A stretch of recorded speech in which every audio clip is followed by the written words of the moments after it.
Welcome! Today, we delve into the epistemological foundations of asymptotic analysis. We will examine the Recursion Tree Method, a visual and algebraic technique that transforms the abstract concept of recursive algorithms into a concrete, quantifiable structure. In computer science, we do not measure time in seconds, which are fleeting and hardware-dependent. Instead, we measure efficiency as a fundamental property of the logic itself. We look for the growth rate of an algorithm relative to its input size. At the core of this analysis is the recurrence relation.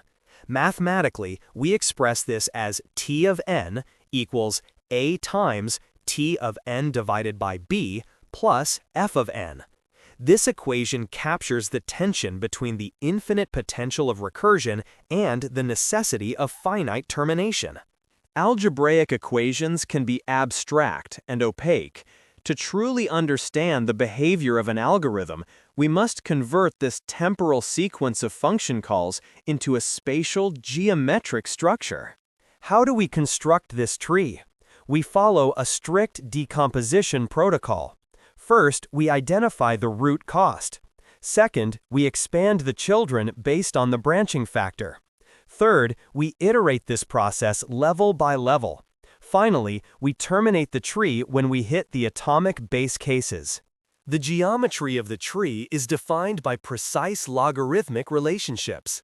The height of the tree is log base b of n. The total number of leaves is n raised to the power of log base b of a. These metrics determine whether the computation is dominated by the root or the leaves. Let us apply this mechanical framework to specific algorithmic scenarios. We will observe how different recurrence patterns manifest as distinct visual shapes.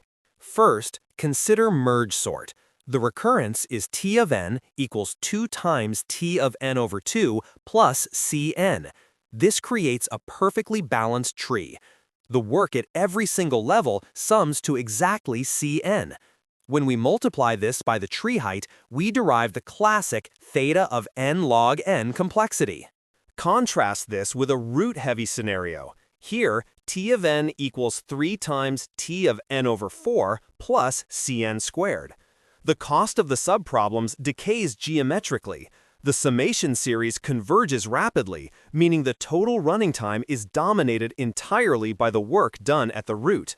What happens if the partition is proportional but uneven, for example, a 1/3 to 2/3 split? This creates a skewed tree with varying branch depths. However, unlike a worst-case pivot which creates a linear tree and quadratic time, a proportional split maintains linearithmic complexity. The total work is still theta of n log n. How does this compare to other methods? The substitution method requires you to guess the answer first. The master theorem is merely a lookup template.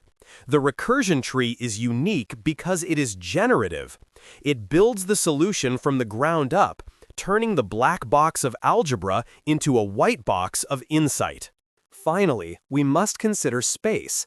The height of our recursion tree corresponds exactly to the depth of the system's call stack. A tree that is too deep, such as linear recursion, poses a significant risk of stack overflow, even if the time complexity is acceptable.